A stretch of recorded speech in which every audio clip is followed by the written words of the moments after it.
Mesdames et messieurs, merci à vous pour la confiance. On est sur cette très belle avenue qui est Champs-Élysées. On est devant l'hôtel Jean V. Et là, Kofi Olomide, Kofi va parler devant la presse. Merci à NNA Image. Merci à tout le monde. Bato Botalabiso partout.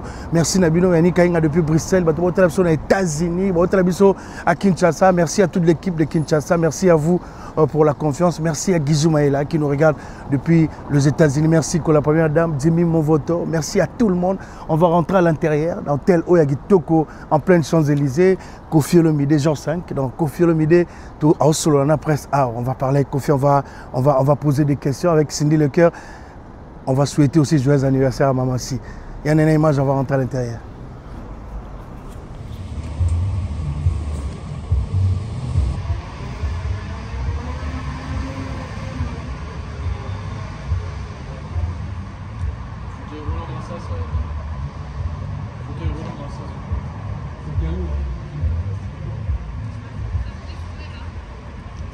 Pardon. Bonsoir Bossambuga. Bossambuga. Imezali.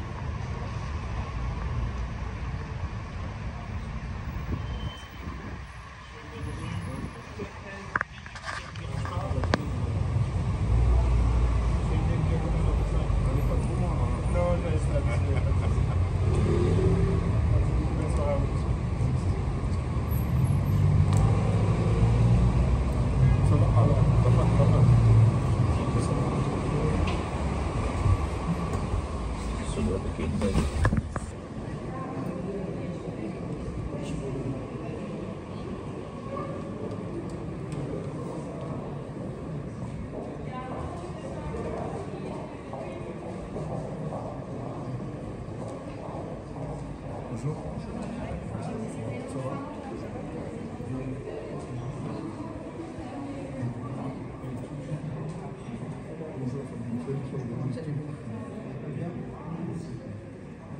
Ça va?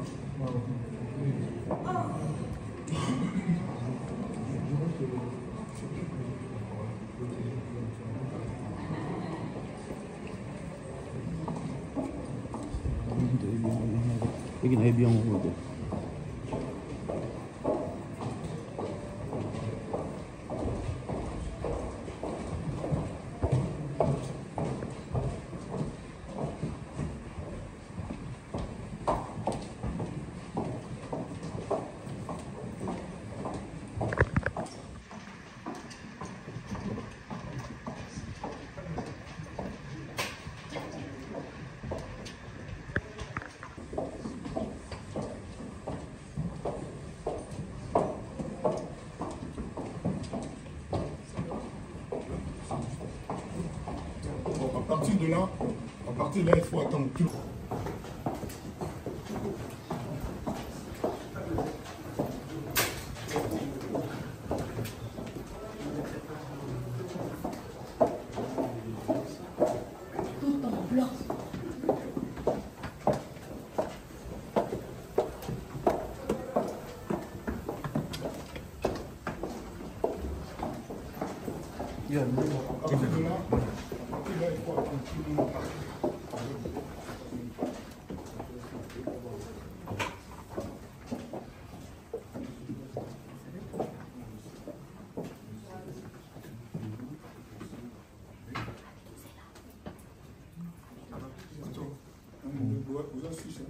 Madame, oui. Go bébé. Là. Non, regardez. Merci d'être aujourd'hui avec nous.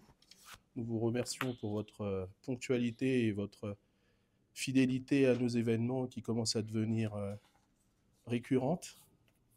Nous sommes ici pour commencer avec l'album de notre star, Madame Cindy Lecoeur Olomide.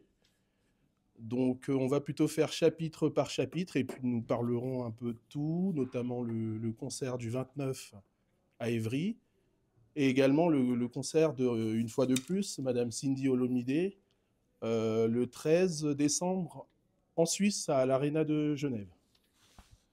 Donc tout de suite, je vais, si vous avez des questions, vous laisser la parole concernant l'album, pour commencer, de Madame Cindy Olomide. Est-ce que monsieur, Oui, peut-être un mot de bienvenue? oui, je voulais vous remercier euh, de me consacrer votre temps. Moi, je vais tâcher d'être digne de ce temps que vous me consacrez, de cette attention. Et si j'avais un vœu, c'est que nous fassions un programme propre, un programme digne. J'aimerais que les gens, après, quand ils nous verront, disent autre chose que c'était une bagarre, c'était une échauffourée. Donc j'aimerais que ce soit dans le respect mutuel, mais restez libre, posez vos questions en vous disant est-ce que cette question-là est appropriée. Voilà, donc ça c'est mon seul vœu.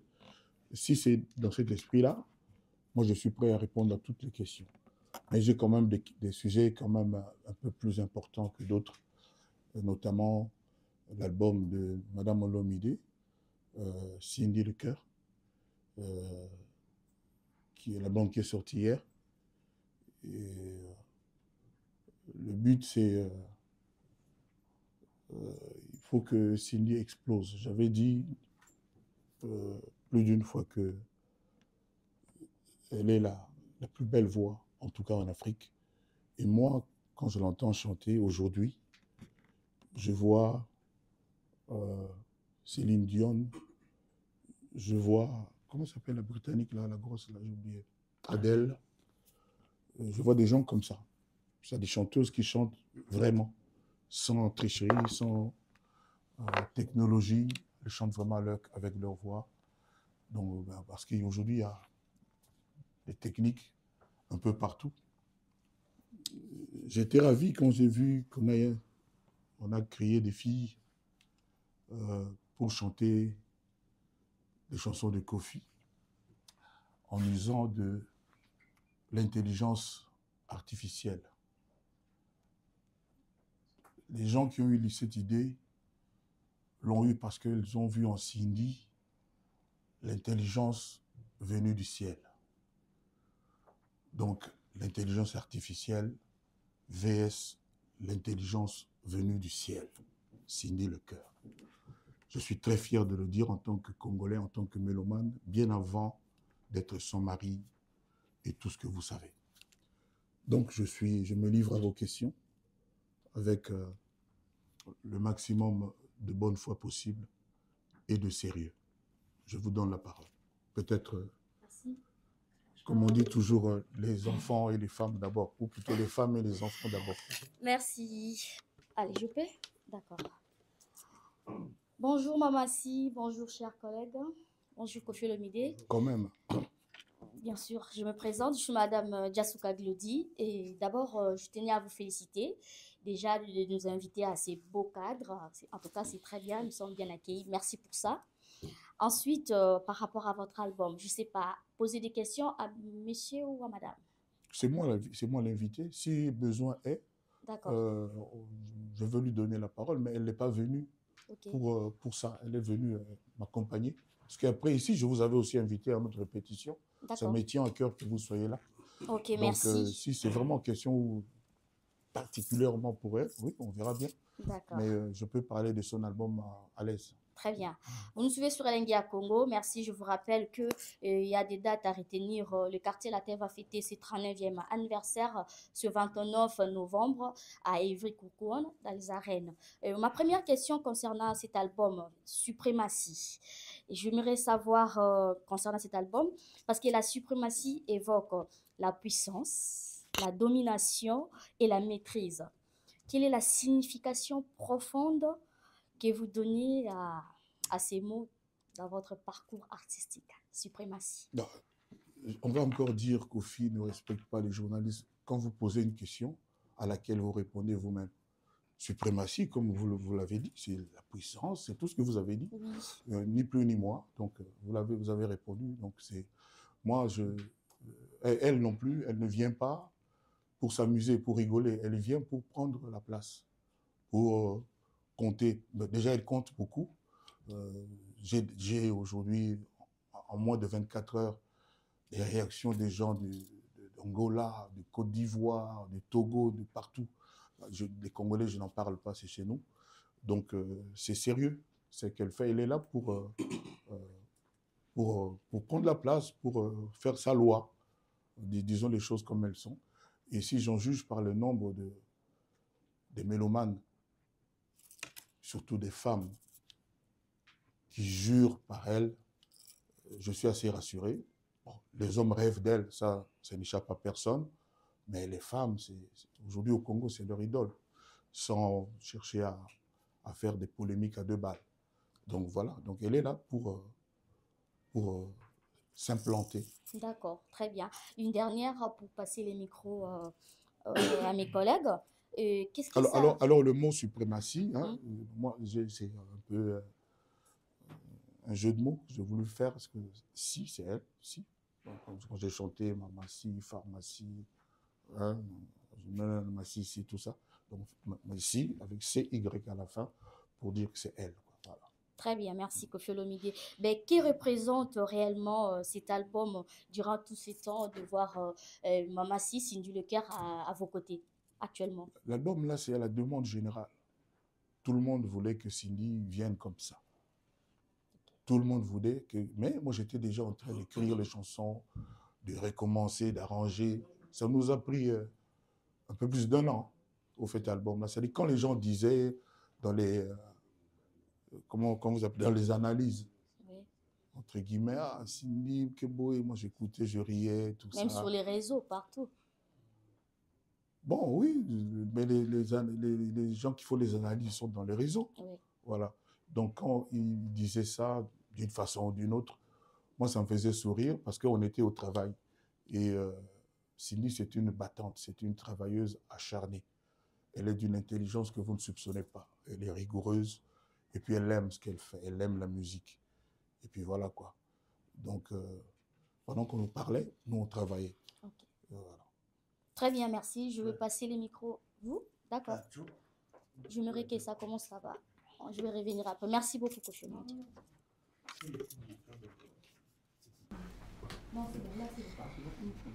Bonjour, Koffi Olomide. Bonjour. Bonjour, Mamassi. Bon anniversaire en même temps. Et santé, bonheur et plein de bonnes choses. Et par rapport à l'album Suprématie, je voudrais savoir quelle est l'étape la plus difficile, celle de la conception ou l'étape actuelle où l'album a déjà vu le jour? Mitterrand a dit rien de ce qui est grand n'est facile. Concevoir un album comme celui-là, c'était pas facile. Et puis, réussir ce que nous, on veut réussir, même si on est apparemment très bien parti, ce n'est pas facile non plus. J'entends les commentaires. Moi, ma femme vous le dira, les gens qui commentent là dans les réseaux, je ne lis pratiquement jamais.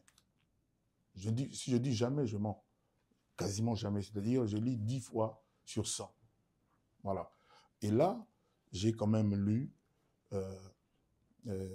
quelques commentaires. Elle m'a fait lire. C'est éblouissant. C'est éblouissant et j'étais quand même rassuré parce que moi, qui ai l'impression que régulièrement, on me traîne dans la boue, tout ça, parce que je suis Koffi, tout ça. J'ai vu quand même des jeunes filles dire l'album est incroyable, exceptionnel. En tout cas, ce monsieur Koffi Olomide, c'est vraiment un génie. Faire des chansons pareilles, des enregistrements pareils, le son, etc. Une direction artistique. On a quand même reconnu à haute voix un peu ce que je fais. Ça fait plaisir. Donc voilà, rien n'était facile. La conception est finie, l'album est là, l'enfant est né. Maintenant, on va le faire grandir. Il faut qu'il grandisse très bien. Il faut qu'il réussisse sa vie, son parcours. Plein succès. Merci. Bonjour Koffi Olomide. Bonjour. Bonjour Mamassi, joyeux anniversaire. Pourquoi les 11-11 na 11h? Pour la nuit, je suis à date. Album est quoi au Bimanango Taba en septembre. Mais dans mon anniversaire, il y a le 11-11, à Botama Penza le 11-11. na tie moi pilipili muke na baxi na 11h11 pour ça la kaka 1 ndenge numéro ya téléphone nanga pe sukaka 1 il y a pas de mystère dedans. C'est balongwa batikela mama Sinzela balongwa batikela mama Sinzela dégager le couloir. Mais la lingaleka. Ah. Et donc on a lobby batuto babala na sir ba lobango pe pona basi na bango. Na mona madame Mbelenga, mais Tracy Mbelenga. Oui, c'est ça, merci. Na sir Tracy pe patron nenga liawa. Il passe na un jour on puis on boule sa mère, on met to lobango mi, l'ex sa mère. To lobango mi, l'ex sa mère. Mais le kaka avant no ba le kana sima. Donc ça non ndoko mabeta ezaka que mère quoi. Pas l'extrait de musique, seulement. Nyonso. OK. Donc la musique muta ko lexa été moko ko leka. Elle va se faire, elle sait déjà frayer son chemin. Ça là ça ne logo osenga na mutute ou ça la rapper musique. Voilà, donc yé moko aza déjà azokenda déjà. Nga pele nazo zila. Makama kofinga ya koutiliser batu ba kina koloba banini ezalate. Makama ezalaka ki nzembo contre nzembo. Wana nde pena toyeba nani. Contre nani na banani. Bata monde la musique. Ils ont monde la musique ils ala bangolais, ils ala ba Kenya, ils ala ba congolais. Ils étaient des ngana zo ba pona ka Congo te ça que donc pour ceux qui l'album naé banzi mo musupe ça na moi coloration moko un peu rumba penate. Ceux qui pena bien que ceux qui ont bien nyonso.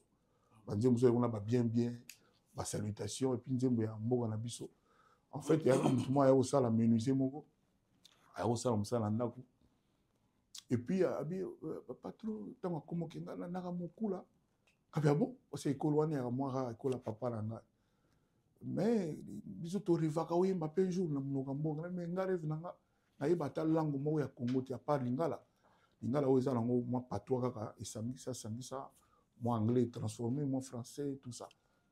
Abi non moi elo mo ya mboka ezaka ba nzongo net ba mutu asingi ba nini ezakuna na ngana reprendre tout ça bon aye na ngwa bandi type nga pe na développer mo mkitata mo sinanga ana moyala na pesi mbote ni na tuna ye pona lo babo nini ya koti pona boya nini to koti sindi pe pona lo babo pe nini na ko place ça lo ba pena ke soué na yali avant na bien on na ye tout ça et puis version ya suka ya nze mona embonga je recommande ça aux gens on a pena banzi mo pena ya terroir donc version suka lo ba place moko ko bale lenge mo ba nanga yimbi singa akula nenga za na kuma akula za bazwaka komba mo bali ekola mo bali. Donc à l'oba yango mais to retrouver qui ngote ba na suka wa tant toujours pesa no sala ba ni na suka mais ils appellent moi je suis fier batu ba yokango ça to yoka mingi kula na ba beti ba yemba ngote donc ça fier na puis batu et belé puis bazo linga pe yango.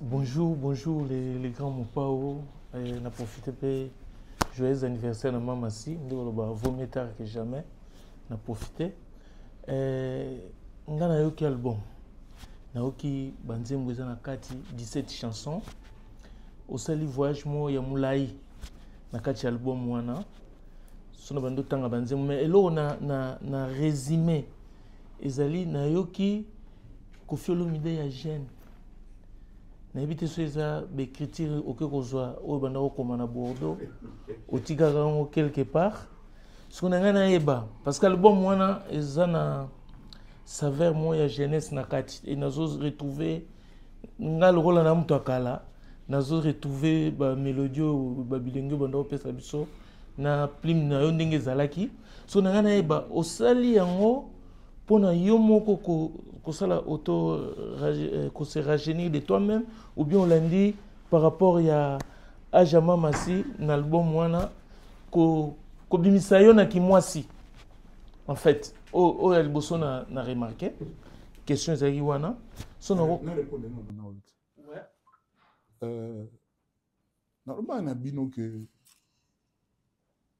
Cindy Leker a dit Koffi Olomide au féminin et vous allez voir ça de plus en plus yemo pas auto sala moi vidéo nae à lobby mon moi hein bolane moi vidéo nae wana surtout mère et ne la taraté donc à mon moi nga pe na vidéo na nga pe na salle aider moi souhait na te so bomoni yango na répéter à peu près la même chose banze musu sezana évidemment ba tuturo ba alia wa leki na nga mwana mère ayebisa bino ke banze mona sala kala yo na zana ba Bruxelles ba étudiant ba nini mais banze mo Kofi ba te belé ba constater on lelo ezara démodé te en tout cas on a dans tout elango matolo ninga lo pala sotie nem nzembo lo désespoir lelo bato ba yo quand ba mona ndire na ba son wana ba mona ndire ça dit même album na ina sela na molimo wana bon peut ça nga raison dans 1 an bat banoyo kaka nzembo wana nga problème nga ezate ko ba vu eza ba trucage tout le monde lelo ayebi talaka nzembo ya oxygène o ebimi yo yango mte démarrer ki liboso comment il a déjà na ba 40 cas de ba komaka mais à cause de moi détail moko moké tout le monde a dit que tout changer version pour presque nzembo tout eza wana eza na 2-3 versions c'est-à-dire na mixer le na ki na yoki na bengi ingénieur na so na pas 5 heures ba plutôt ba mona ka boy na saluer bango bana na ba pena ba masa ba collègue to dia ba makayabu ba dendon na ba butu donc na moi na bengi bango to que to modifier donc mixage à liboso et to problème c'est comment détail moké donc nzembo mon oxygène moi détail moko tout le monde a qui a convenir na bengi ba na so mindele na so sala ba tia version na mususu 40 000 kawana et que zéro si on a la tout na toujours ce makamba ba ni na bu créa les a sérieux la même chanson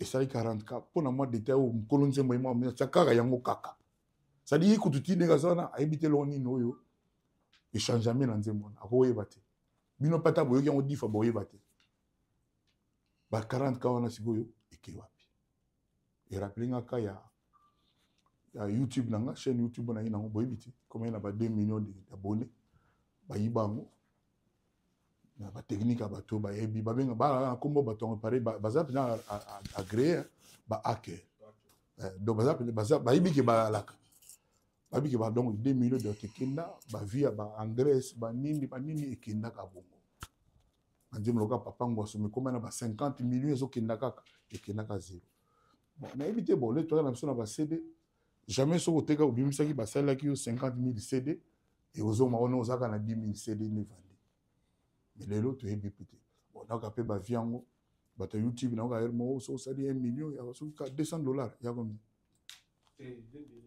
ba combien 1 million combien de combien na émission dans mon na nzembo na émission ya combien na émission 1 million pour toucher $10,000 donc ah oui bon, 1 million de vues oui émission plus d'une heure émission plus d'une heure 10 000 mais sur émission 1 million na biso Congo na nous arrêter émission non émission ça 1 million de vues sur YouTube bon courage C'est bon, papa. Donc, on a dit première question na ngai. Siko deuxième question c'est ali na nzembo na biso ya oza na kati ex par rapport à mon ex ouais. Par rapport à température bato babi Koffi Olomide toujours ba provocation ndenge obwaki parce que yo mto commis mon ex. C'est une lettre dédiée à tous les ex. Alors bien on peut dire que cette lettre c'est déjà tout nani azanga ex ata et tout là nani azanga ex bon lettre ngaboyi bon éviter ba me raconter no ba ex nanga o sindia botola bangonga nga lo bananga vérité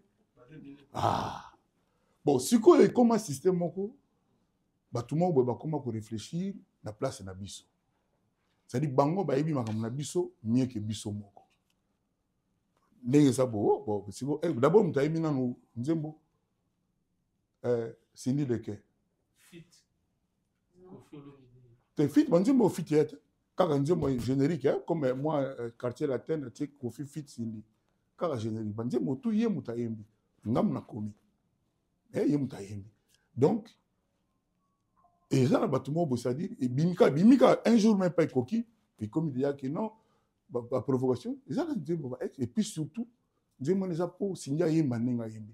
Nenga oka sipo deuxième chanteuse yemba bon. Boyo kanzi mona bien.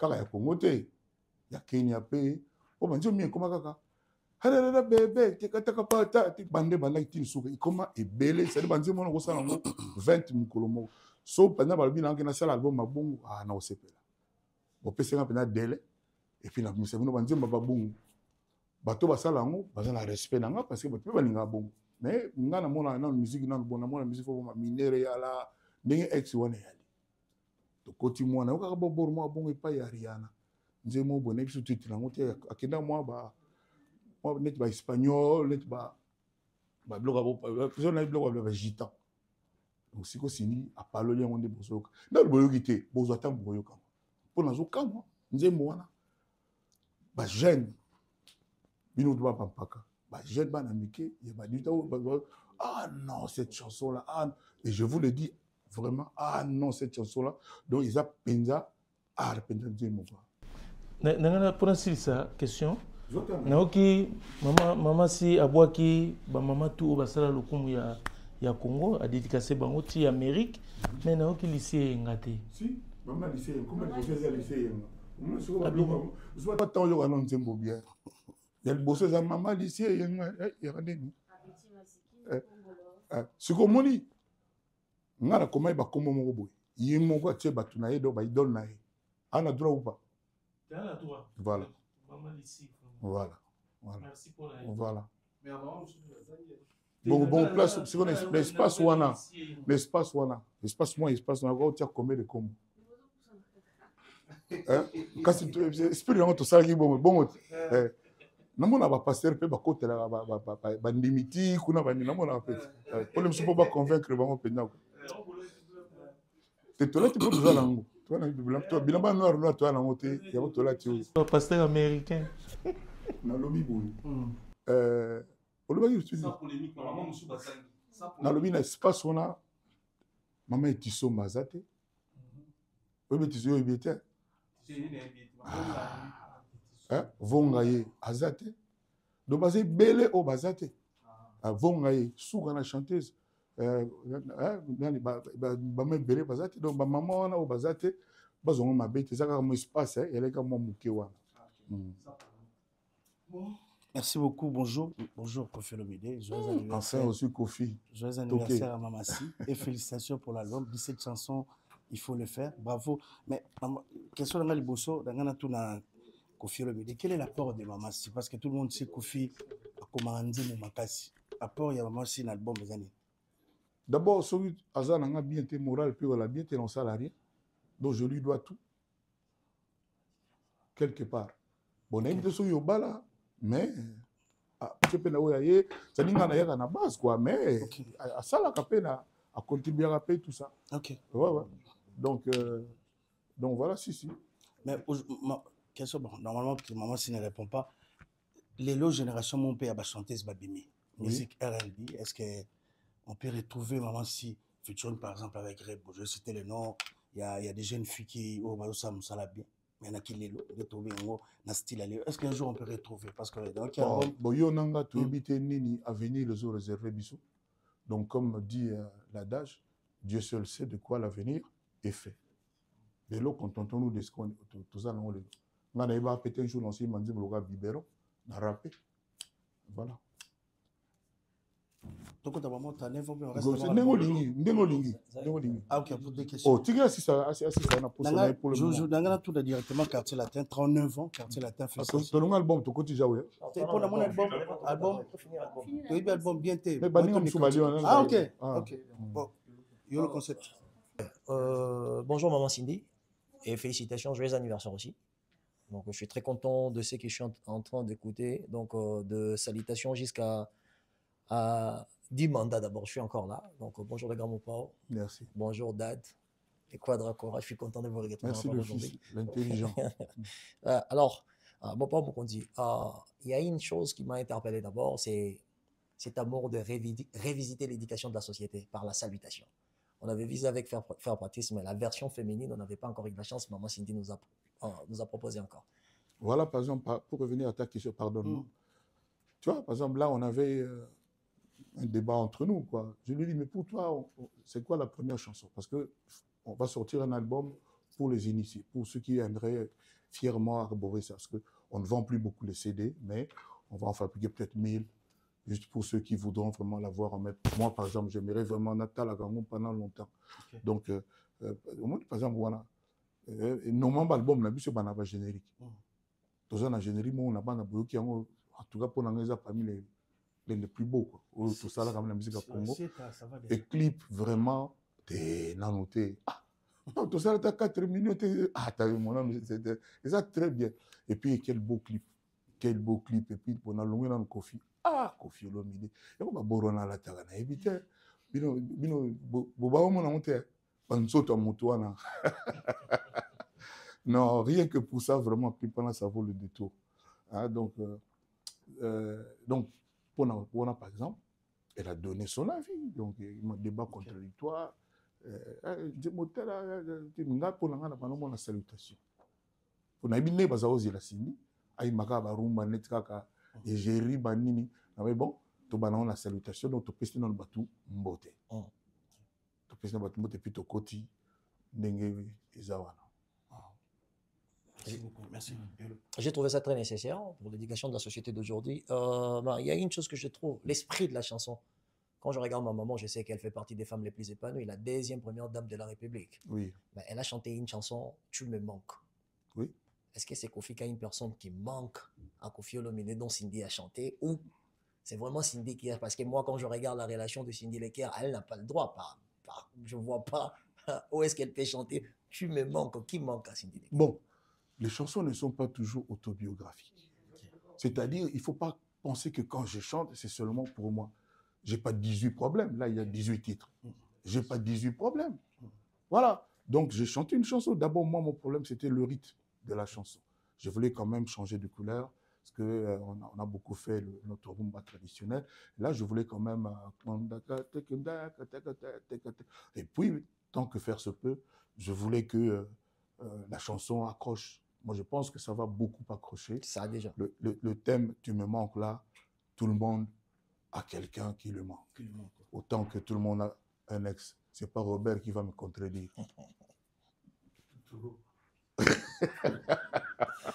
Donc, c'est un peu comme ça. Ouais, donc, ce n'est pas parce que moi, ceci, non, moi, je suis bien, alors vraiment bien. Et donc, voilà, donc c'est ça. C'est juste une chanson, c'est un thème que j'ai voulu exploiter. Et une des choses que je dis, parce qu'il y a quelque chose de caractère exceptionnel de sa présence, je peux dire, étant artiste, c'est le fait de gagner déjà en réputation avant d'abord d'intégrer la structure quartier latin, pardon. Donc tout le monde, tous les grands savaient déjà, il y avait une Candy Coucou, donc on ne peut pas.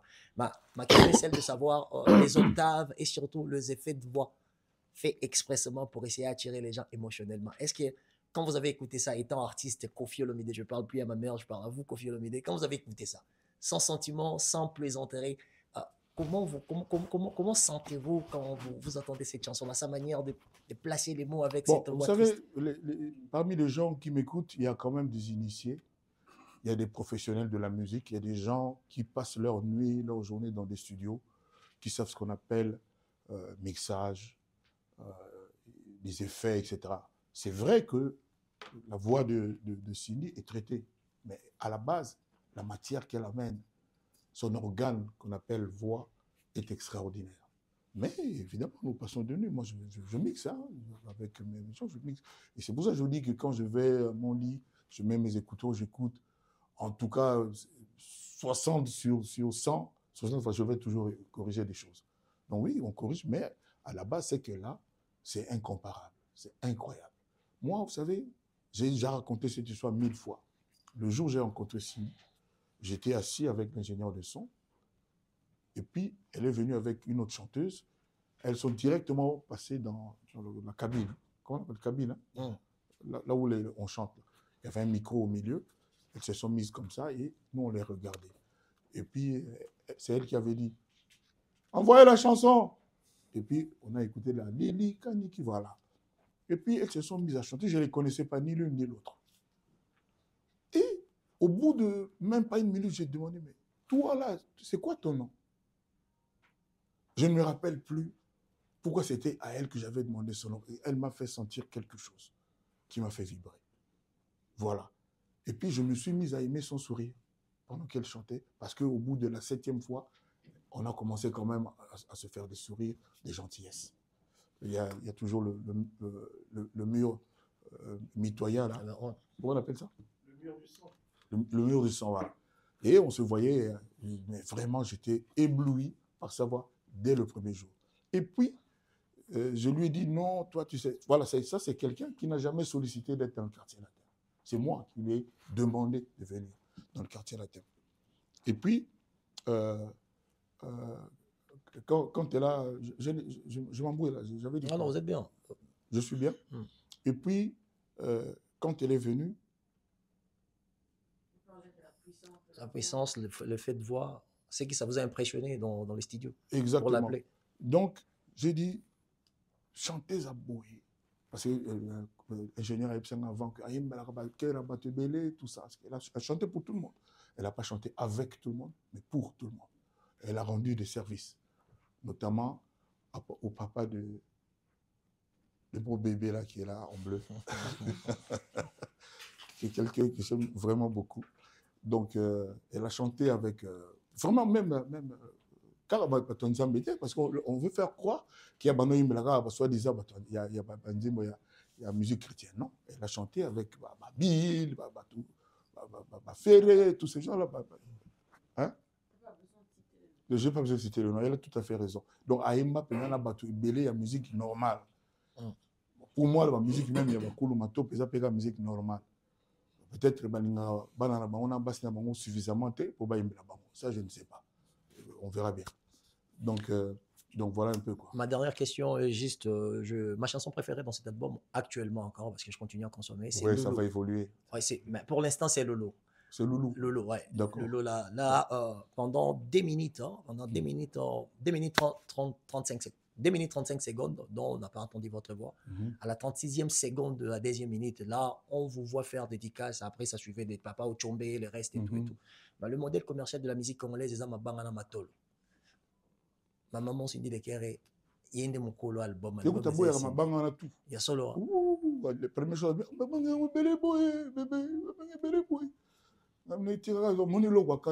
que je salue, l'une des plus belles voix, il y a Mboga Nabiso.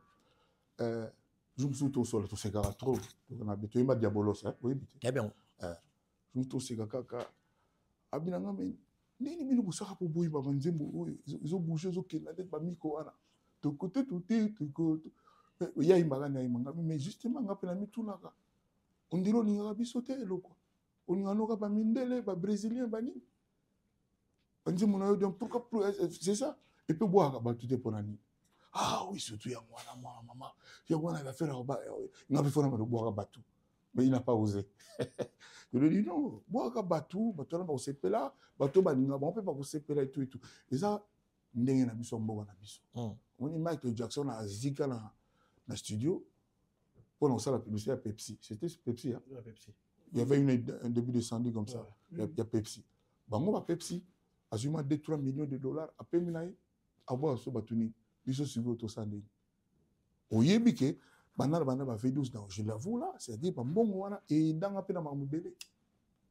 Et puis il y a aussi de tout ça dans entreprise de construction. On l'a fait son bon, on non boyo kanika kero, c'est là la fondation d'Abutel. Parce que le fondation ici. Donc ils ont ninga biso ninga ba Congolais ngana yoka libanga liboso et pas vita boulero chero mettre na biso. Aya mukala gouvernement tia imiso.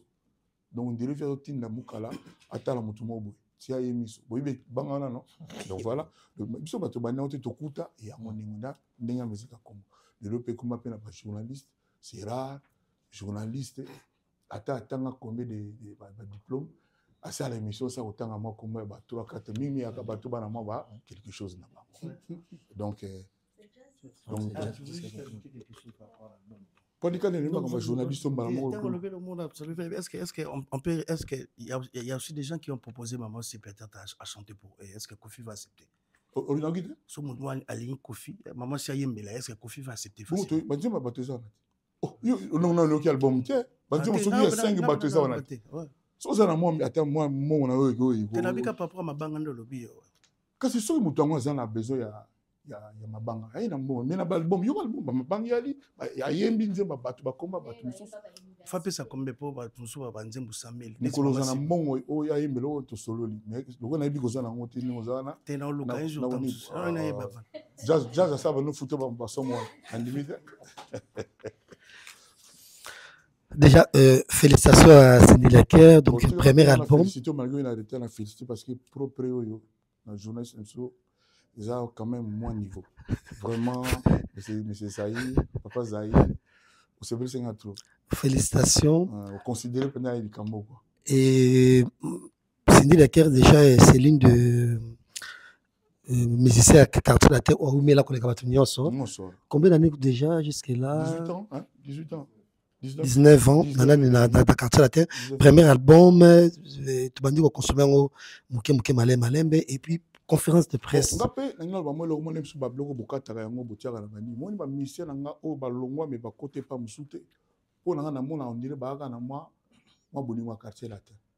Je les salue aussi. Donc, pour l'année, année bazalaki effectif, na ba obake, les musubo moni ba ne ba ya ba so donc moi invalidité moi boy. Donc pour l'année la bonne année donc so ba sala ngote ya peut-être pour moi nostalgie, moi souci à quartier la thème ça moi pudeur moi boy. Voilà. Et avec qualité de traitement, c'est difficile de trouver ailleurs.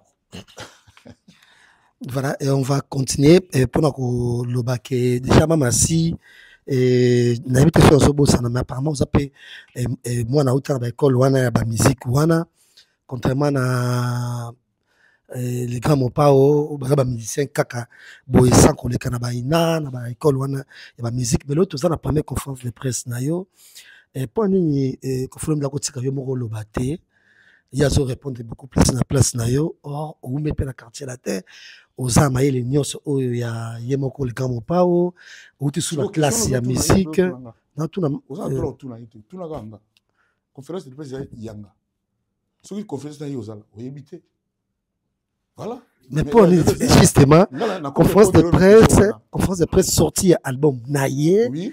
Et il y a déjà depuis Kalazawa et moi il les pays déjà na classe ya musique déjà au bateau musique bele ba conférence de presse naïete quand on le basa maïel donc un jour sans la patience au vivre peu au monde kaka voilà donc conférence de presse est basée sur oui 33 nga pas album na mona ba ndele ba kumisa ngote na ba disque d'oro ba elanga na ba podium ya ba Olympia ba Bercy ba elanga ba disque d'oro ndele ne ba lopanga ta album na toujours pour nous ticket vraiment to yoka yi bon na zaï non te répondre la question na tout le pour nous ticket à répondre à la question non to yoka yi na kati nzembo je crois na banzembo nyonso et toujours c'est mixé na banzembo pourquoi ne pas to yoka yi yemoko na ngongo na ye tout la conférence devant bino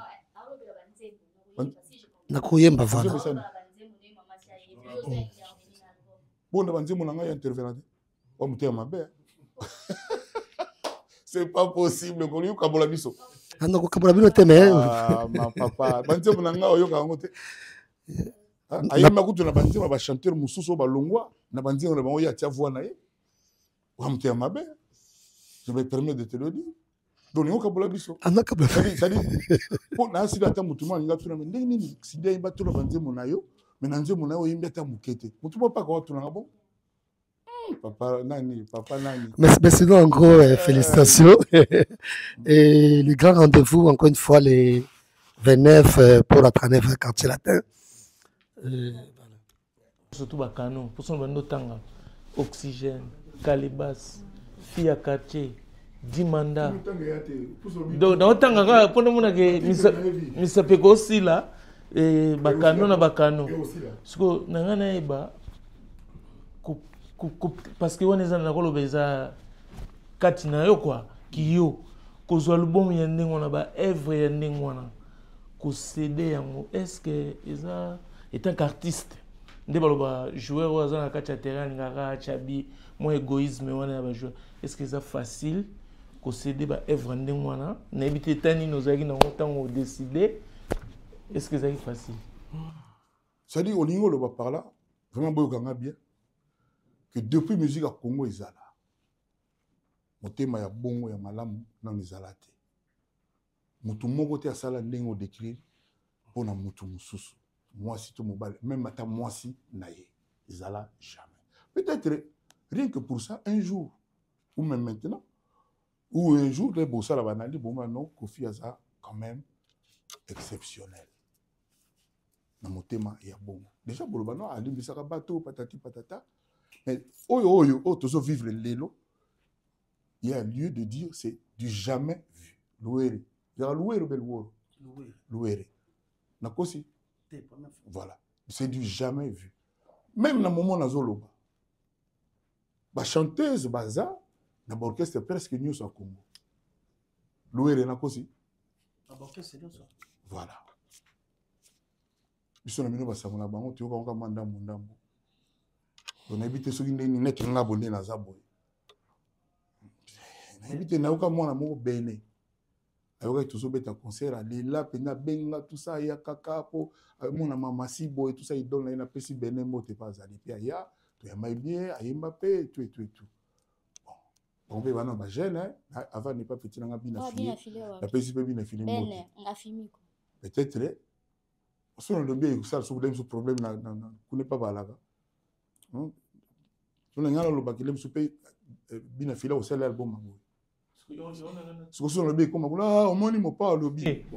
Mon pas n'angana le baboy. Mon pas yo voilà.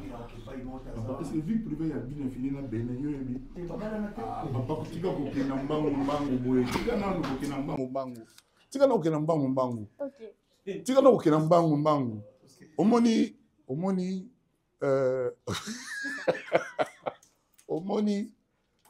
a fait le auto les Canada na Congo ba danseuse matanga tout ça. Ba lobby moi trop na oki danseuse moi lobby. Quand on va au ba les souvent contre le Kofi Menga isala na Telemaria na misala. Abi ba leader tout, orchestre tout, ba danseuse ba traité ka ndenge moko ça. Je dis bien sans exception. Boka yango. Vraiment, on a bêté beaucoup. Exception à la tête. Tous les cas, la question. Merci, chers collègues. On va avancer. Je pense qu'on va finir pour la question. Il y a pour l'album, s'il vous plaît. Naïna est peut-être producteur et coproduire l'album à Mamassi. Après, Naïna était sous un chiffre. Tu écoutes à peu près. Clip le quoi, Bruce. Écoute à peu près combien en général. Clip le quoi, la Bruce Pama. Il vous attend à 37 000 euros. Et parce que la Kakoli peut bloquer bébé. Clip le voilà. Clip on est besoin talent ni batutu ba sepela na ngwana. Clip beta 4 millions quelques na nane parce que ça le sujet bon on a ba vie mati tout le monde vie équipe. Ba vie mati tout le monde bon wana mona tu ba te so pour le kamuni. Tu éviter so pour le kamuni mais ba olonga elenga boost. Kitoka nzimu na ya voix à chanter parce qu'ils ont longaté. Tout le monde mais si vous na moni bon dire ba tongo ba meki ba tiki bango moko. Voilà. Donc net clip net one. Générique le quoi là où tout le monde. Ça demande clip. Nande ba danseuse ba bina na sieta wana. Ba pantalon wa orchestre musu balata ngo barke ba mise balata ba pantalon wana. Ba chemise wana ba bisu wana. Ngasi ko na la tiango Cindy. Signal la tiango ba danseur pour na clip na. C'est tout wana ça fait partie à clip. Ya gate muta caméra nani. Voilà. De tout ça clip etoliaka. De folie ça ba tous les sous 40 50. Donc voilà, le clip Jobert à l'éloti lobby. Donc, clip à maman, c'est un coup dans les salates. Mais pour l'angaï, quand on dit quand on aime, on ne compte pas. On aimait ce qu'on faisait. Et ça, quand on a aimé maman, c'était quand on aime ce qu'on fait, on ne compte pas. But yaga ya usalango bien. Voilà, le mon ami, batumsu banolo ba Kofi au fula de sous ta robinisa de sous ta baé mais le mon beauté mamalamu pour produire album. Alors, on a le vélo moins grave. Dans 1 an, 2 ans maximum, on a foula mon tournet ici. On a pu se faire une date à l'air. Tola laga, et tola mouga. Et vous allez avec ses efforts. Et fait nos efforts. Vous allez sans trucage. Sans nini. Jamais na utika lo. Ah, bas velanga batu, ba finga batu. Na uningango jamais. Na bano kaka na banzembo na yo nde o réussir ko netinga boyebi kaka banzembo na kaka d'ailleurs moi bato ba malande na bango pour ba défendre quand même Kofi pour trop c'est trop par exemple petit moi papa lwana mo ko na so mona jazz ta Non, surtout moi, là, yolo. D'un moment, on a volonté de défendre Kofi. Sans salaire. Sans salaire. Et deux choses au monde. Donc, il y a pendant que non, on va tout pour finir battu. Donc, bateau, supporter rien net le moi, je leur dis, vraiment, ça. Moussala n'a eu privilège. Talent n'a eu privilège. Magambo azo sala. Kuswana, banile mo beta mokara. Bini bobi bata, batne TV bafinga pendant des années. Na répondre ta jour monté. Et puis na kamo aga donc presque chaque émission on a mutu moko boye. En fait, bit d'abord aller me Kofi à répondre. Mais on tire là on répondre. On tire là on répondre. Donc voilà. Donc hier peut-être on a réussi à comment oh là on a réussi à comment kaka na makasi ya musala na mayi. Oui, la mission pesante. Vas-y. La mission pesante, on peut faire la bénédiction par Mamassi.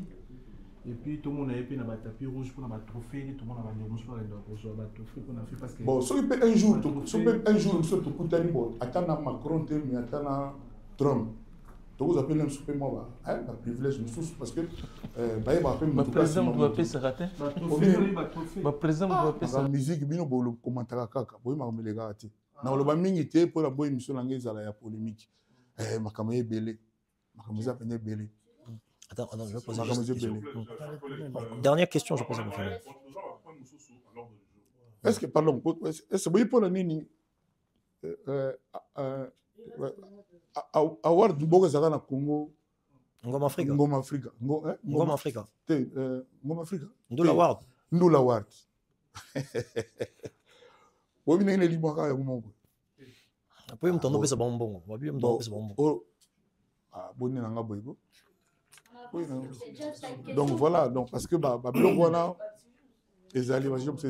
les grands mopao, ils ont un nzembo moko ils ont un album wana Senza. Ils ont un nzembo oyo biso to découvrir libanga ya Olomide na danse bala joie oyo ils ont vraiment identité na yo chanté par un grand chanteur yambo wana biso tikapso Papa Wemba qui est ton vieux, mais cette fois-ci aux yango yote mto yembiango mais ochema masina na challenge wana ya batutu bebi ke Papa Wemba grand chanteur à Congo parce que nous ochema masi et zalaki vraiment pourquoi ye yaza moi si otindie na bitumba yo mo otolo baki nzembo nanga na pesa ki vie ayemba grand chanteur na pesa ki olbaki na pesa vie ayemba oui siko pe na moni grand chanteur sali nzembo za yanga yemba na yo eze belé yango na yeko bo banga déjà bo keba déjà Kofi Olomide ya mwasi au féminin donc oyo azali na l'heure il y a intelligence artificielle et intelligence venue du ciel na bandela na l'heure il y a intelligence artificielle elle est l'intelligence venue du ciel. C'est bon. Les commentaires, c'est après. C'est bon, on va terminer avec les questions concernant l'album, mais c'est ma toute dernière question. Kofi Olomide, s'il vous plaît, est-ce qu'il y a une grande différence? Il y a Cindy Le Cœur, il y a depuis Abanda jusqu'à aujourd'hui, votre façon de travailler, parce qu'avant, elle n'était pas encore votre épouse. Est-ce qu'il y a une différence ou bien ça vous motive de plus? On voulait juste savoir. Mais pourquoi toi, tu poses des questions et tu y réponds? Je réponds? Oui, tu as dit déjà, je suis plus motivé. Non, j'ai demandé si ça vous motive. Mais ça y est, c'est ça la réponse. Je vais savoir. Je suis beaucoup plus motivé. Et puis, elle n'a jamais cessé de chanter bien. Mais alors, très bien, excellemment. Tu vois, quelquefois, quand je la poste, j'écris l'exceptionnel. Elle l'est vraiment. Ok. Elle est vraiment. Mais habiter la musique à Congo, mais habiter ceux qui, peut-être, dans me tromper, je ne sais pas. Je ne sais pas. D'accord. Mais est-ce qu'il y a une différence d'Engue à Bandaki et puis comme aujourd'hui, vous travaillez ensemble comme étant bon, votre épouse? Bon, je me suis papa naïe, nous avons oncle naïe. Oncle, c'est oncle, non? Nous avons oncle naïe. Cool, que je resalue. Ok. Nous avons un téléphone, mais ni aux arana. Cindy. Bon, tout le monde a eu tout les notés. Tout ce qui kaka. Non, vieux yosa unique, yosa sur le monde va faire. Et beaucoup de mes frères, mes amis, il y a place surtout Koutani, réaction ils ont à peu près la même chose. J'ai la même chose. Voilà, donc Nabil a encore répondu au mieux que ça. Oui, j'ai encore plus d'envie, j'en veux encore, elle-même aussi. Donc oui, depuis Tobanda, toujours qu'il n'a pas boy. Toujours qu'il n'a pas boy. Toujours qu'il n'a pas boy. Nabil qui bat tous les lots, ça la musique.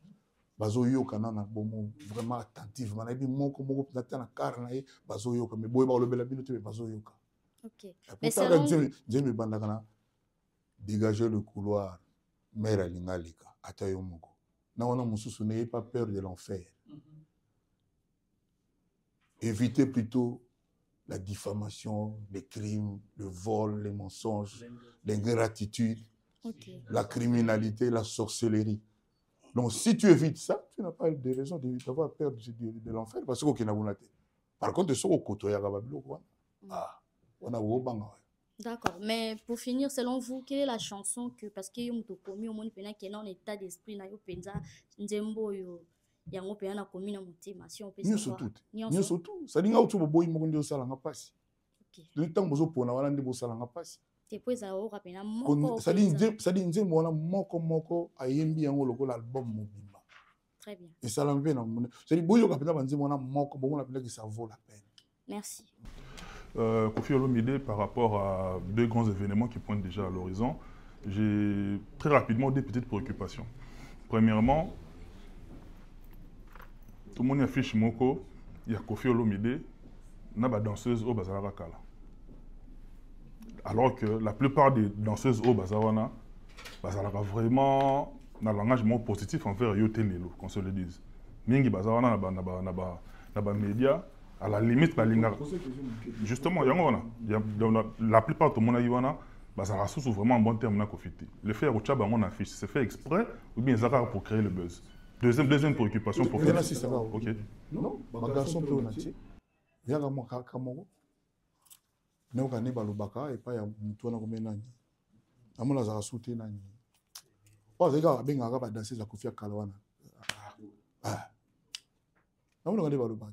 Minga na problème na bango te po omoni moko na bango ayebi vérité na ye moko na bango po na nini sur soki 100 200 danseuses au balega na quartier latin kaka 4 plus 1 oyo akei tu as respect moi nde baluka Kofi makambo pour se poser un peu question wana na yoki encore une fois l'une d'elles à lobby. Il n'y a rien de particulier, de spécial chez Kofi Olomide. Ça dit bien, dans ces ailleurs, il n'y a pas de leader. Pour Yinae, non, moi je crois le contraire. Dans ces aponara, qui n'est pas leader, pour Yinae, à la base. Ça dit, bah tu belé bah quand ça va que, biso toi bah tu mongo, ce qui a n'engini. Bisoka ne mutoki na ba minu na pango na bango to vandi na ya za likolo na ya ka kita biso to lela non le compteur appelle l'air sous pesa vrai voilà le compteur appelle l'air sous vrai de toute façon sujet il y a sujet moko au justice il y a solo au justice en France et c'est kata mais na poye ka mamuke ça dit bato na batie bango na fiche. Pour la différence, c'est que les garçons belé pe ba na fiche wana ngai Kofi na na problème na bango te la preuve batu ngana ni pelo linga zala banolo ba avec un rire en coin na besoin faire taïson pour na ba ki a loba ndenge a lobi en fait ngana ibi keza munoko na ka mtezolo ba meza ma loba na été voilà. Permettez-moi le bagage même en termes de Kewan. Mais après Manaye, avant Nanaye, volcan Azali. Dernière question rapidement. Parmi les anciens quartiers latin, Moko Oyo, Batebele, s'y attendait qu'il est moins, pas plus tard qu'avant-hier, a publié affiche il y a 39 ans à quartier latin, à PC Force na Kofi Olomide. Je cite son nom, Jordan Koussa. C'est une force, il y a combien là? Bon, après, c'est force à partager. C'est la vie d'essence. Il y a une force. Sandra Ali. Tout Ali. Cindy Azali, Omba Ali, GR30 Ali, Mamarifa Ali, Kenaya Ali, Mino Ali, il y a force à Opiang. Force au Azana, on a mis ça là.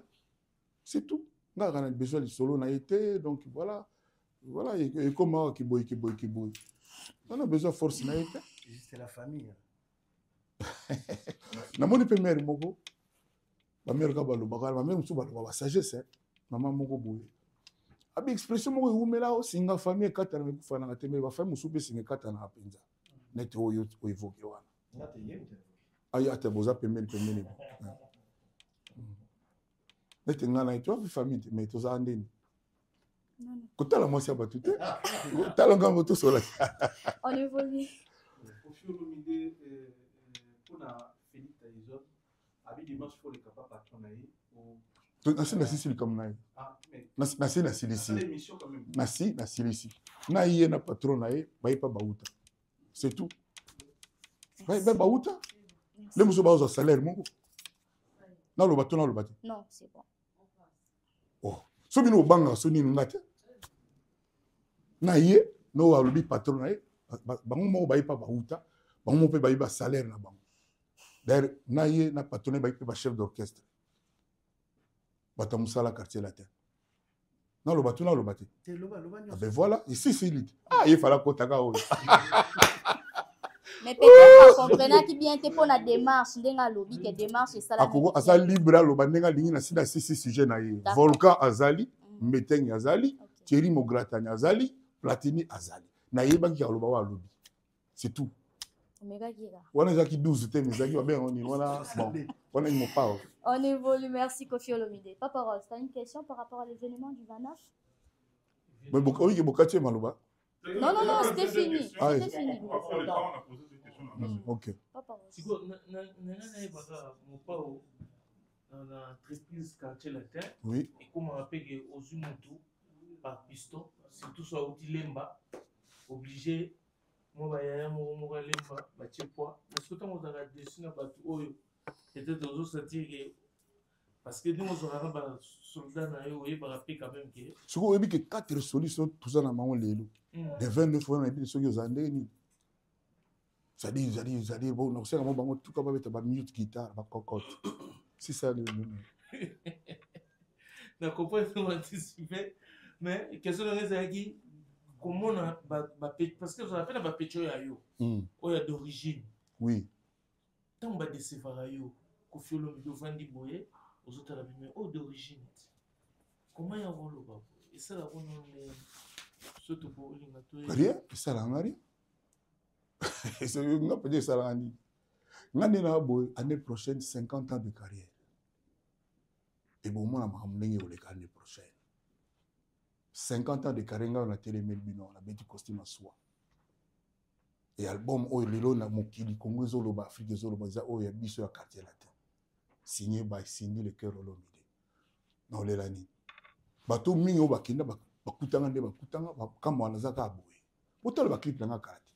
Ba petite sœur, ba noblesse oblige, botala. Botala kana baklip wana, botala bonde na alaka tidelo. 50 ans de carrière. Pourquoi je dis ça? Je souhaite à chacun tout le matin 35 ans de carrière avec réussite. Voilà. C'est bon. Merci beaucoup. C'est bon. Kofi Olomide, merci beaucoup. Et encore félicitations. 39 ans, il y a quartier latin. Mais avant, lobby, laisse mon micro. Lobby n'a dit quelque part et pas rajoute au ancien succès. Tu as un ancien succès, tu as un succès. Tu es bandé mon akala. Tu es bandé mon akala. Tu es mon perdu la kala. Tout le monde a perdu. Tu es zéro faute. Na tous les yeux, aux amours na papa na ya kala. Vous avez mon perdu. Bandé mon ngi zambana na yo. Bandé mon. Et le voilà Cindy imba bandé mon ba ayu, André ayu tout ça. Ça bandé mon. OK. Zéro faute beta ki lobby la place sans alaki. Zéro faute ko be aux amours un ancien succès. Mère ni atika olinga. Kasi on a un épisode jeunesse et bien on lobby comme ça ba pe ba bisinga ndi mona so ikoza na jour anniversaire le 29 novembre ils allaient bien au moni mutu il faut zalaka na présenter pour le présent est souvent trompeur mutu za fait vous appelez na passé vous appelez na origine vous appelez na passé na ka gims alobaka fièrement ngana mwana yolo na utana yolo boyboba maître Gims voilà mutu so aza fier na passé na été c'est louche faut vous fouiller bien ngana mwana lemba ba master nga ba welcar ba samba ba rikilumbu ba na bosala musu na problème ba petit ego tanzania kufa petit na biso yani de gol de master ba fini tout ça après na keli ngwala mais avant la peine kisasa combinaison na ba kigoma na pe na lingwala. Je n'ai pas honte de ça.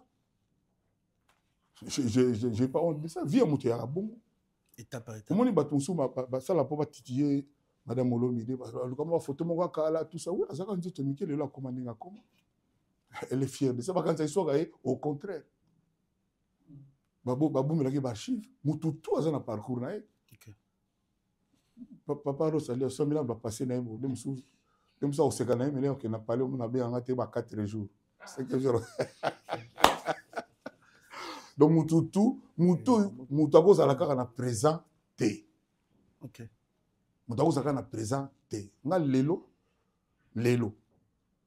Après 48 ans, 9 ans de carrière, je me suis Fouta Diallo. Ils ont Fouta Drôme. Pas le lait Fouta Drôme. Et comme il apporte à 10 millions de vues. Je me suis Koukoulou. Ils ont déjà 10 millions de vues. Après 45 ans de carrière. Mais tant qu'on a la zéro photo, voilà, c'est tout. Donc, photo, hein, tout ça, là, un peu de différence. Koffi Olomide, Quartier Latin, 39 ans. Quels sont les artistes qui ont marqué Quartier Latin? Oh, chacun a marqué, hein, chacun a marqué son époque à sa façon. Hein, on ne marque pas tous de la même façon. Hein. Mais bana, vous en avez bana, non? Les blancs, bana. Bana, non, tout. Na si le monde a moi, ni mais bana, tout, bana, il n'y a pas de problème, quoi. Donc, nous avons apporté quelque chose et nous avons de l'autre que je remercie tous ceux-là qui ont contribué au phénomène Quartier Latin. Il y a aussi des enfants qui ont démarqué, c'est différent. Bon, on va démarquer le Quartier Latin. Bon, parmi, par exemple, en fait, j'ai répondu, c'est-à-dire il n'y a eu que des gens de talent. Talent, parce que pour tout ça, il y a ce qu'on appelle chance. L'homme appelle chance. Moussoupe ba piston. Moussoupe moi ba malice moi ba ni. Mais na talent boye. Je sais pas matloka ba omba. Omba ka mogo azana quartier la tazoya. Omba ba te belo ba yemba o ba yemba ka o ba leki na yemba ba belete.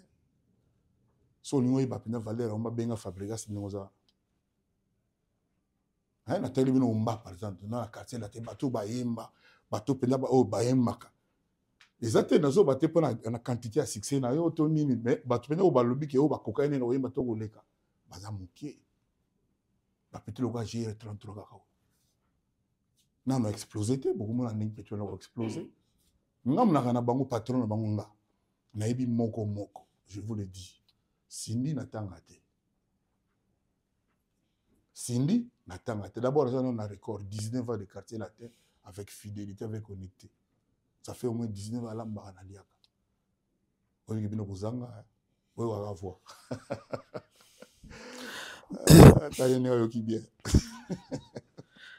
Voilà, Koffi Olomide Nabandi, tout ce qui est malin, Bettina, le grand jour, autour de la 39 ans à Quartier Latin. Et tous les Kango, bon, toi, attaquer Baramoko. C'est plein de babia, c'est plein de bandes, bébé, Willy Boula, Banini, Batouana Bayandini, Congolais. Rendez-vous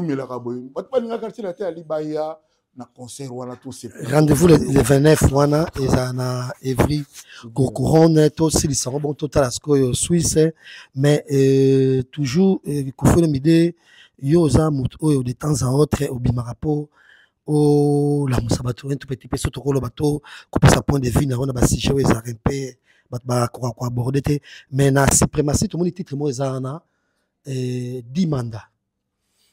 Le qu'on a qui mais la tangue j'ai pas commentaire nango ils ont déjà 300 commentaires et puis na 1000 combien 1200 likes donc c'est pas nzembo ba comme ça nzembo comme ça kitoko mais malobani c'est na 4 donc 10 mandats wana ça ba mandat ou ba président africain ça la to oza pour yango to za contre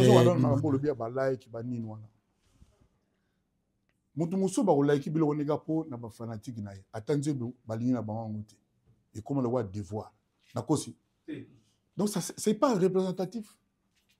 Ngata on a ça en Timbo, surtout Cindy soit Yembi, so mutu, laikete, osa mutu, osa ndoki.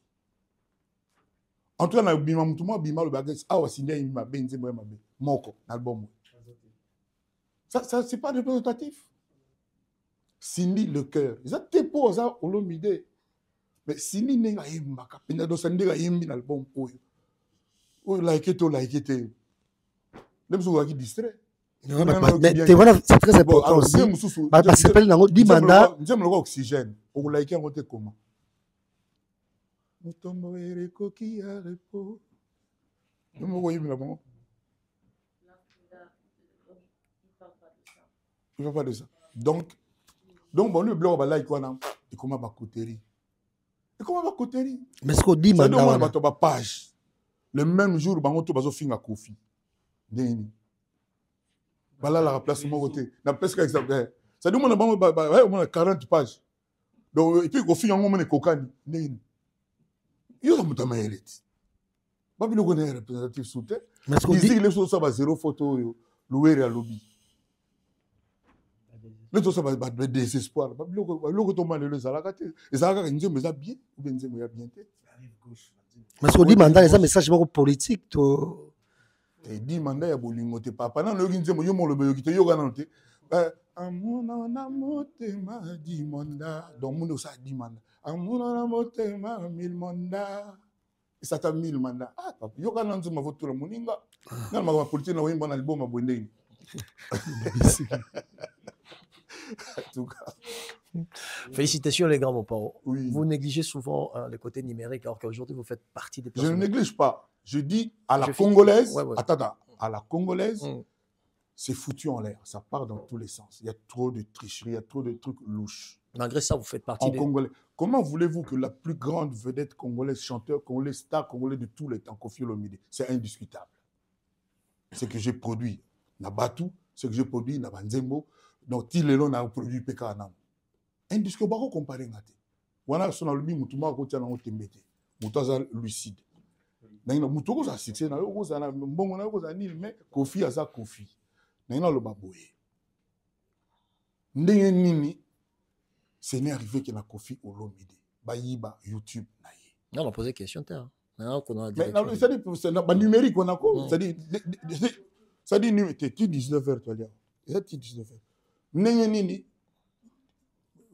magasin, Mouninga, Boyiba. C'est-à-dire, elle a Boyibi, 8 ans.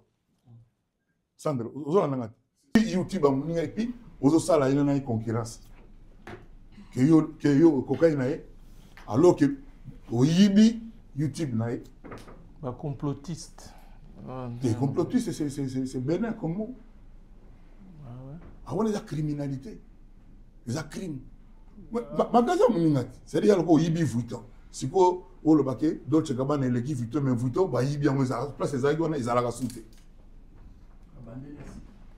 Il faut pas tout mais c'est là réside votre force, Koffi. C'est ce que je suis en train de dire. C'est ça. Vous m'avez juste pas. Moi, je vous compare pas. Je vous félicite au contraire. Moi, je vous comparais pas. La chose que je suis en train de dire aujourd'hui, je pense qu'il y a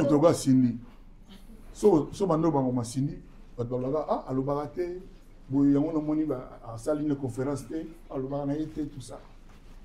Mais Batubaya a Koffi Ngaye Koloma Kamusiri.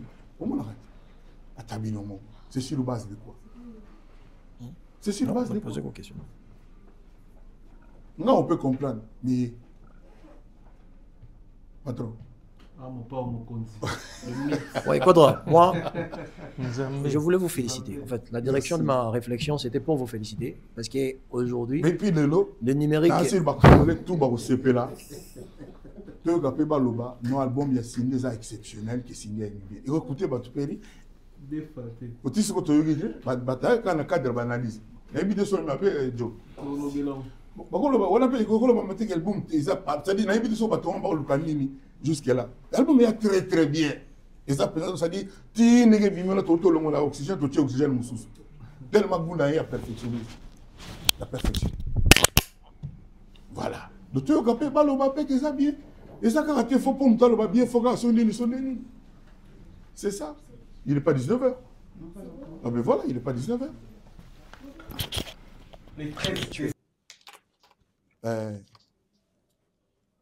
Ndenge artiste akoya. Ndenge akozala. Ndenge abanda koyemba. Po na bigele abanda Bruce, na bitelo oni olegana na salwana. Po ndem lo Bruce mutayi bien ota zati. Na bitelo na kosi. Peut-être louere. Et puis en plus combinaison rimé là nzema. Louere serré serré. Mais oui. Donc bateau na baso ba biete vraiment na bitelo so ba na raison nini ba somba ba bien na bango ba zala ba vivre au nan ba mona parce que nan nga kamo ba mona nan ba mona ti na accoutrement da koyemba na comportement na attitude na makambo surtout quartier la tête aux alala parce que quartier les habits surtout na yema aussi ni toi quartier aux alala akoy ma capé la tête sambonda sani aux alala c'est quoi Koffi Olomide des années motema malamu oui oui le 29 39e anniversaire à quartier la télé 13 décembre concert à Mamassi je sais pas pour la promotion nazo organisé mais pour les 13 quand même décembre concert à Mamassi à Genève bon la chaîne a dit ça au perception ordre té permettait de tout y Mamassi et au moins même nga yo mo c'est très simple quand le bino yanga na photo jaune et donc on a eu des questions on a Mamassi ils ont conférence à Mamassi té ngona bi yo on peut répondre mais la question sur par mais nga yo le bosso na poser la question nga yo le 13 décembre concert à Mamassi oui oui biso ale karaté mais pas mindele pe na TV 5 yemoko on a pena yemoko face à mindele moko émission c'est quoi c'est que na biso tout organisation na biso tout na lo bango et puis so na yawa na bandi yo non ah oui ne ya tunanga na bia olega te olegi pa mindele na TV 5 est-ce que ça courtois toi bazo baté tout pour la yemoko événement les 13 na bon na lobby hein soki toza na ba projet na biso ya bongo na ya soki pa na bino lo bagi non yepa lega foka midele ba la ba métis bani ça la raté mais bo souffrir ka ndenge lo bagate na ndenge communauté na biso ezala na nka bongo po ba fio ba leka et pa na bino boyamba yamba na mona pa basuka na bona nanga et pa basuka éviter so yo côté bazar n'habite so bah voilà bazo beta kaka siko sindia linita beta kaka ya linga beta penza. Voilà. Merci Koffi Olomide, j'aimerais que vous adressez officiellement na fanatique Nyon Sobota la biso. Tous encore la 40 minutes hein. Il y en a encore? Oh, toi aussi c'est la 19h. Ah, d'accord. Ah. Ben, moi, c'est ma demande, en fait. Vous pouvez vous adresser à Batuto, Babana, vraiment quartier latin depuis, Naba fanatique, Bana latino, Melomano Balinara Chacho, parce que le 29, c'est une grande fête pour le 39e anniversaire. Il y a quartier latin. Naba to Baleka, Naba Obaza actuellement, Nabiso, presse, au s'adresser et pour la jourwana. Nalino Salango d'une manière peut-être officielle. Et le ban surtout en Afrique, quartier latin mutu tu aza na mwa nzembo mwa eloko moko mwa artiste moko oyo aninga na quartier latin donc quartier latin je m'adresse à tout le monde quartier latin totalise 39 ans rien que ça le quartier latin mérite que vous fassiez le déplacement que vous vous mettiez dans votre comment on dit 31 comment on dit sur son 31 pour venir dire bon anniversaire au quartier latin. Moi j'espère que chacun va amener un petit bout de gâteau pour le latino. Rien que pour ça, nous avons un répertoire incroyable. Le seul orchestre congolais qui compte 7 albums que son leader, son patron lui a donné, c'est le quartier latin. C'est le quartier latin. De l'Obana Batubana orchestre, de l'Obino Boebi, de l'Oga projet orchestre, album là-bas, on peut Simba. Amen. Papa Nanga Moto ya Pasi. Amen. C'est belé. Avant, depuis Tchoussavané. Mais belé, bah, vous allez voir. Eric tout ça y est déjà. Et vous avez tout ça déjà. D'ailleurs, on répète les lois. Sauf qu'on a filmé ça déjà. Donc, on va préparer un moment, on va boire. On va boire. On va éviter. Tout là, tout là, mais c'est très bien. C'est bon. Confirme les 39 ans, quartier, la table difficulté du côté là. Et belé, pote banane, journaliste à mon côté, mon mabé. On va le compter la vérité. Mais bon, on a des difficultés, on a contourné tranquillement. La difficulté, c'est les belé. nakenda Tanzanie na orchestre tauti poto 7-6 kimi kuna bazongi na bango poto alors que le même jour toi na concert na stade la mission na bakimi bakolo bana bango non bango préféré bazonga bakozonga na bana kabonde ba difficulté c'est belé difficulté depuis c'est mo boy et comme qui au quartier la terre Cindy Abomian quartier la terre le loza incomparable au Cindy Azali beaucoup qualité album nanga pena tuno génération ni quartier la terre au préféré pour quartier la tête côté le batebele baleki génération ni oya yo artiste préféré na quartier la terre oui après oui ça déjà maman si aza mais souvent après oui après oui neno ko tulanga père ya bana nanga on a préféré et na combien de fois na pas na question taille moko eza génération kasi mpona yo génération mais mpona nga eza famille nanga libota nanga mpona yo eza mais mpona nga ezali libota na ngai. Merci beaucoup, on va évoluer. Et puis bato tout wana oya tunanga ole mususu ne otunanga ko otuna ba fille moko ole mususu bazaka bien tenanga na ba garçon na sil bango tout balinga Cindy pena donc ils ont ça de la quartier latin na ndenge mususu. Voilà, l'oba est sur question na ndenge mususu. Voilà, l'oba est sur question. Question dans la 39e anniversaire à quartier latin, est-ce que presse congolaise contribué combien de pourcents et voilà, nous avons dit en Angola, mais non, comme un journaliste était. Oui. Et puis, aussi, le voilà, on a ça, ça. Non, on a kidnappé Angola. On a compliqué, on a manqué. Tu bah, dit, tu m'as bien là, bah, vie nabino, bah, nkieri, bah, malanda tsupula, bah, bébélé, bah, salaka, bah, lutu, luku sampu, bah, lukezo luansi, bah, yangumba, bah, mamilela, bah, yumbi beya, bah, Gilles Kalera, au micro de la ambassadeur de la quartier, la télé, bah, c'est la filmée. Je vous dois une fière chandelle, donc nous vous en faites. Nous vous faire reconnaissance. Très bien. Les quadres courts à main. Vous avez un mois non moko au bêta jeudi. Soleil wanga. Batouazon n'avait pas su confier au demain. Bon, normalement, sur le programme, on appelle ça qui bino répétition, j'appelle lobby. Faut préparer, bah toi, on va dire masika, faut préparer. Mais sur les répétitions, il y a avant, on a qu'un balamon la concert. Soleil a zappé na monter mon coffee.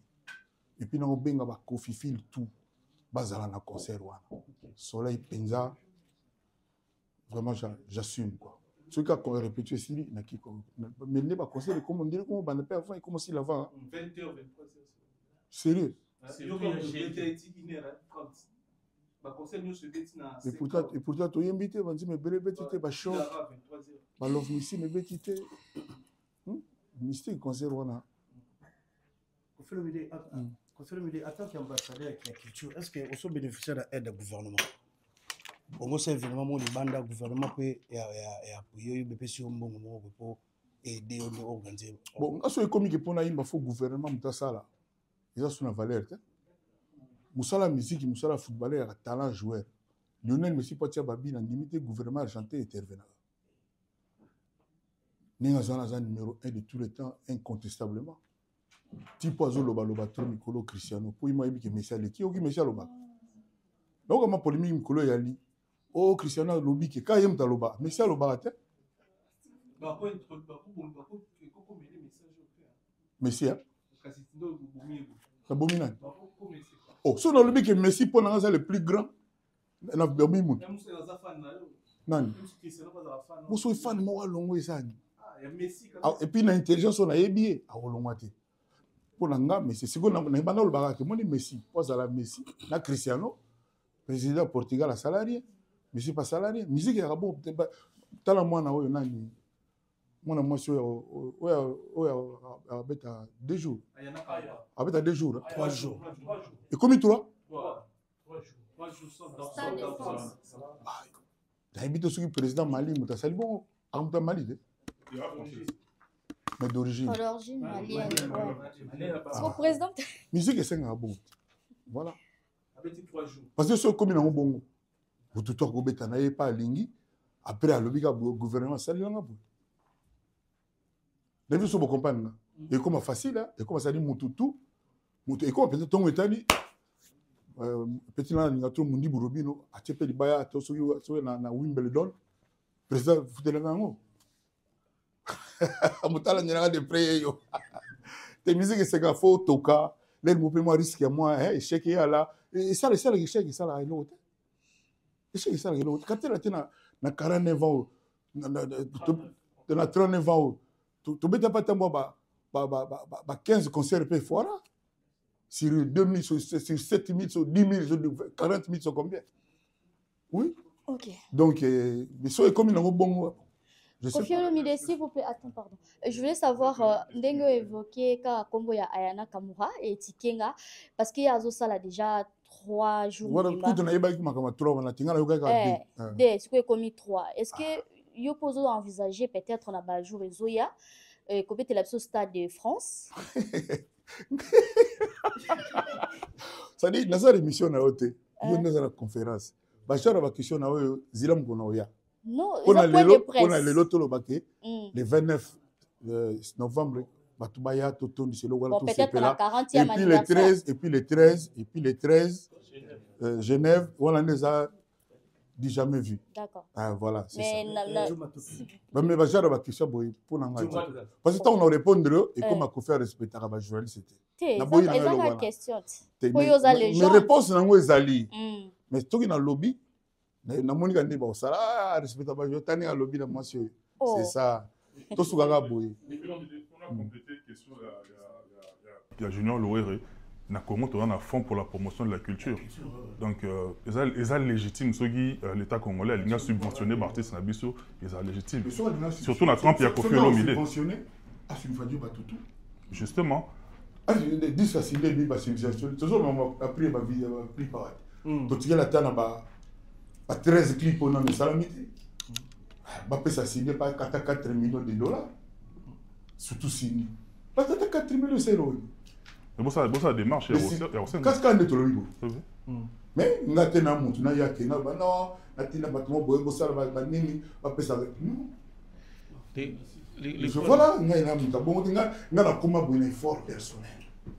Et na pesa pe loupé mala bato. Voilà. Bato musupe na kansaka bako kamta peke to yipe mutume to koma olingaye grâce na bango bongo te donc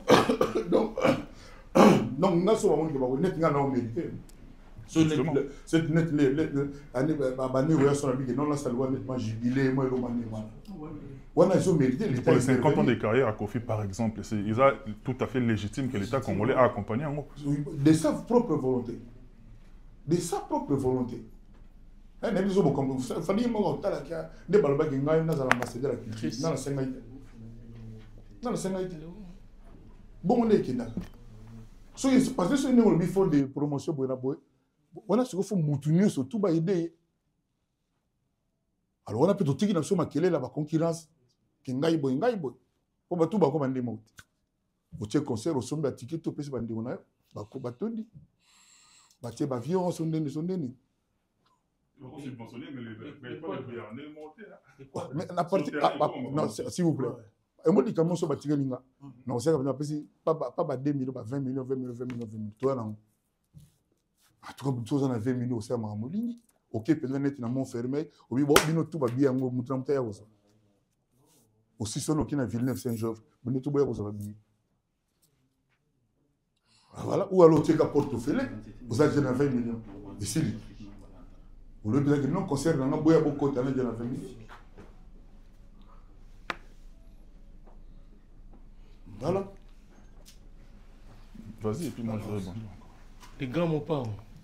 Na ING, les fanatiques ya quartier latin belé, bakendaki na moi souci na motema par rapport à répertoire donc tracklist na bango donc dès naza boto na tanda madame na nanga loyimbate siko ndenge tozala na bon wana nde période de ndenge tozoke na on a bi répétition importante donc tozoki na na kotoyemba ina ngana na besoin na nzembo la VIP ba mulerengo wana na imba ba VIP na love missile Cindy pe na posa penda aiba banana tana lili kaniki nenga bana chanson le temps penda ba te la Cindy na fa yembata dinze bonga fa yembata pata atape 11 nzembo. Question na ngeza oui pour na ba fanatique ba yo zo envisager au banda wemba na air ni parce que ça système à 18h. Bon ngai mukonzi na ngai yo azali yo bango ba yeba bien so ba yete mukonzi na ngai yo baza na mo staff na bango ba lobela ngai wana ba tutu ke kota 19 euros bando yemba. Ah, papa, conseil de bon quartier la tête, c'est quoi na ba imbate. Bana ba boaka ba tutro wala. Oh ba boaka ba tutro ba imbate. 20h.